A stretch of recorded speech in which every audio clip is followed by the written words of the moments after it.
नेहा की case history जानने के लिए डॉक्टर सुहानी जब नेहा के घर पहुंची तो उसे वहां कोई नहीं मिला। पर हाँ, सुहानी को इस बात ने जरूर ताज्जुब में डाला कि नेहा की दादी के पास उस नए शानदार 3 मंजिले घर को बनवाने के लिए इतने पैसे कहां से आए। सुहानी की इस रिसर्च से उसे कुछ खास तो नहीं मिला, पर हाँ, जिस तरह से तेज ने इस रिसर्च के दौरान सुहानी की मदद की थी, उसे इस बात का प्रूफ तो जरूर मिल गया कि तेज सिर्फ करोड़पति नहीं बल्कि दिमाग से भी बहुत शार्प है। पर अब सुहानी को अपनी आगे की रिसर्च के लिए नेहा के मिडिल स्कूल जाना था। पर चूंकि नेहा के घर तक आने और वहां से पूछताछ मेल मुलाकात करने में काफी वक्त लग गया था, इसलिए सुहानी को उम्मीद नहीं थी कि तेज उसके साथ आगे तक चलने को भी तैयार होगा। लेकिन फिर भी सुहानी ने एक चांस लेकर देखा। आप चलेंगे मेरे साथ उसके स्कूल? इतना सोचने की क्या जरूरत है यार, सिर्फ हाँ ना ही तो कहना है। मिस्टर तेज, मैंने कुछ पूछा आपसे। I asked you something. So what? जवाब दीजिए ना मेरी बात का। मैंने पूछा क्या आप मेरे साथ नेहा के स्कूल चलेंगे? is that a question or a confession? Means? तुमने पूछा कि क्या मैं तुम्हारे साथ स्कूल चलूंगा। इसका मतलब तुम ये कन्फेस कर रही हो कि तुमसे अकेले में कुछ नहीं हो पाएगा। Am I right? Oh God, क्या इंसान है ये? इसका पेट ही नहीं भरता मुझे जलील कर करके। पहले मुझे बदसूरत बोला, फिर भिखारी, और अब बेवकूफ भी साबित कर रहा है। रोने का मन कर रहा है यार। कोई अपनी गर्लफ्रेंड की ऐसे बेइज्जती करता है क्या? तो अगर आपने मान ही लिया है कि मुझसे अकेले कुछ नहीं होगा, तो क्या विचार है आपका? I don't have an option. जाना ही पड़ेगा। मतलब इससे बेइज्जती करवा लो तो कोई भी काम कर सकता है ये।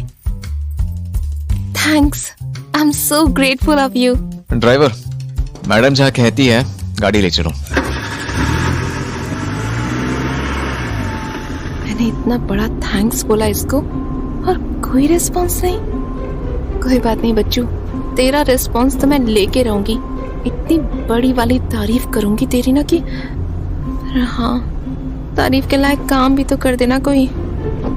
हालांकि ऐसी कोई उम्मीद तो है नहीं मुझे इससे।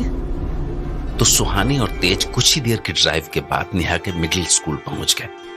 वैसे सफर के दौरान सुहानी तेज से बहुत सारी एक तरफा सी बातें करती रही, पर इन बातों को करने के पीछे की उसकी कोशिश नाकाम ही रही, जिसमें वो चाहती थी कि तेज कोई ऐसी बात कह दे जिसके लिए सुहानी उसकी तारीफ कर सके। पर हाँ, जब स्कूल पहुंचकर वो गाड़ी से उतरने लगी तो तेज ने खुद ब खुद उसे एक ऐसा शानदार मौका दे दिया। तो मैं जाकर कुछ पता करने की कोशिश करती हूँ। और वहां पहुंच के तुम कहोगे क्या कि हु आर यू? बोलना क्या है, I am Neha's doctor, that's all. खुद को डॉक्टर कहोगे तो कोई मुंह भी नहीं लगाएगा तुम्हें। हाँ यार, तो फिर मिस्टर तेज क्या बोलना चाहिए मुझे? बोल दूंगी कि आई एम इंस्पेक्टर सुहानी, नेहा के केस की पड़ताल करने आई हूँ। मैडम, इंडिया में बिना यूनिफॉर्म के किसी को पुलिस वाला नहीं समझेगा, और फिर तुम शक्ल से पुलिस नहीं कुछ और ही लगती हो। व्हाट? शक्ल से कुछ और लगती हूँ मींस? मैं चोर जैसी दिखती हूँ इसको? यार, बेइज्जती करने की कितनी बड़ी दुकान है इस इंसान की। एक मौका नहीं छोड़ता बेइज्जती करने का। मन कर रहा है कि अभी भाग जाऊं यहाँ से। नाक नहीं कटानी मुझे। अरे यार, इतनी सुंदर लड़की, जरा सा हिंट देती हूँ ना तो सारा नैनीताल पड़ा होता मेरे पीछे, और ये खड़ूस मेरी ही बैंड बजाने पे लगा हुआ है। तो मिस्टर तेज, आपको क्या लगता है खुद को कैसे इंट्रोड्यूस करना चाहिए मुझे? वहां जाकर बोलना आई एम नेहा's डिफेंस लॉयर। वाह, तुसी ग्रेट हो मिस्टर तेज, क्या कमाल का आइडिया दिया है। Telling you, you are too good, fantabulous. अरे पीछे हटो। हाँ जी? I said पीछे हटो। पीछे हटने का मतलब नहीं जानती? मुझे अपनी इतनी करीब किसी लड़की का ऐसा स्माइलिंग फेस पसंद नहीं है। So please go back and do what you're here for. Okay, I'm going. इतना सही मौका ढूंढा इसकी तारीफ करने का, एंड खामखा इतनी तारीफ नहीं की थी। मींस जनरली बहुत अच्छी एडवाइस दी थी इसने, पर इतनी बड़ी स्माइल दी मैंने इसको, और जवाब, मुझे अपने इतने करीब किसी लड़की का ऐसे स्माइलिंग फेस पसंद नहीं है। पसंद नहीं तो बाहर में जाओ। कसम है जो आज के बाद तेरे सामने इतनी सी भी स्माइल दी। ओ यार, तभी तो कोई लड़की नहीं मिली इसे, वरना इतना हैंडसम और करोड़पति, मतलब कामदेव और कुबेर के इतने मस्त कॉम्बिनेशन को कोई लड़की नहीं मिलती। हाँ। गार्ड भैया, गेट खोलिएगा, बात करनी है आपसे कुछ। हाँ जी बोलिए। आप कब से काम करते हैं यहाँ? कब से मतलब? यही कोई 4-5 साल से। पर ये सब आप काहे पूछ रही हो? एक्चुअली मुझे यहाँ वो लड़की पढ़ती थी ना, नेहा, जिसने स्कूल आना छोड़ दिया था, वो उसकी दादी वाला केस, जिसका नाम पेपर में भी आया था। हाँ, पर ये सब आप काहे पूछ रही हो? आप है कौन? हमको अंदर की बात बताना अलाउ नहीं है। जी, मैं नेहा की डिफेंस लॉयर हूँ। जी जी, मतलब नेहा के वकील। जी फिर पूछिए, क्या पूछना है? मिस्टर तेज का आइडिया काम कर गया। डिफेंस लॉयर बोलने से थोड़ा ढीला तो पड़ा ये। जी, आप नेहा को जानते थे? वैसे तो नहीं, इतने सारे बच्चे हैं स्कूल में, पर उसकी अजीब अजीब हरकतें, ध्यान तो चला ही जाएगा ना। तो क्या कुछ बता सकते हैं उसके बारे में? हम तो उसको शक्ल से ही पहचानते थे, फिर अखबार में भी पढ़ा, इतना बड़ा केस बन गया था। बस इससे ज्यादा नहीं पता हमको।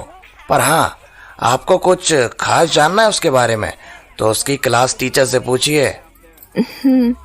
तो आप प्लीज उसकी क्लास टीचर को ही बुला दीजिए, मैं उनसे बात कर लूंगी। क्लास टीचर यहाँ कहाँ मिलेंगी?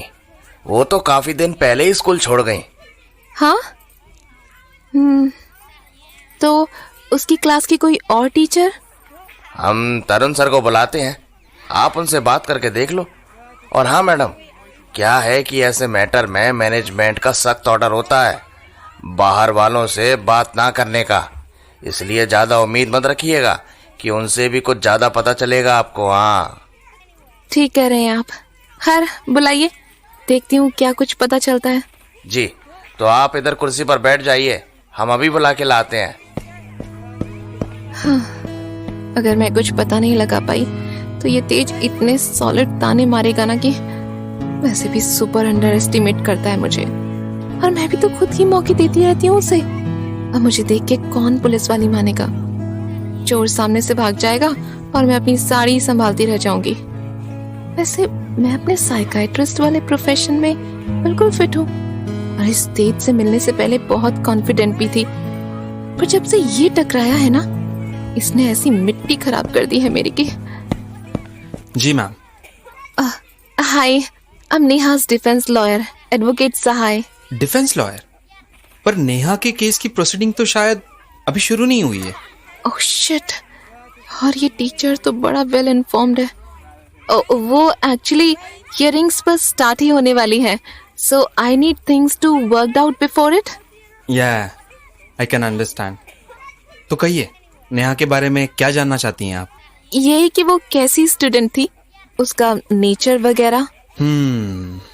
अब क्या बताऊं मैं आपको, उसके बारे में शायद ही कोई आपको कुछ बता सके, क्योंकि वो बहुत ही चुपचाप सी थी, खुद में ही डूबी रहती थी। मतलब काफी शांत थी वो? नहीं, वैसे शांत नहीं थी। एक बार वो क्लास में ध्यान नहीं दे रही थी, तो मैंने उसके हाथ से ड्राइंग ले ली, तो वो पागल सी हो गई थी, चीखने चिल्लाने लगी। मेरे हाथ में जोर से काट लिया। हाथ में काट लिया मतलब? दांत से बहुत जोर से काटा था उसने। कई दिनों तक तो उसके निशान भी बचे रहे थे। Oh really? कैसा इंसान है, इसे अपने हाथ पर लगे मामूली से निशान याद है, और जो उस मासूम लड़की के साथ हुआ, जो निशान हमेशा के लिए उसके सहन पर बन गए, वो इसे बिल्कुल याद नहीं। हाँ, कहाँ जा रही है ये दुनिया? कितने मतलबी हो गए हैं लोग यहाँ।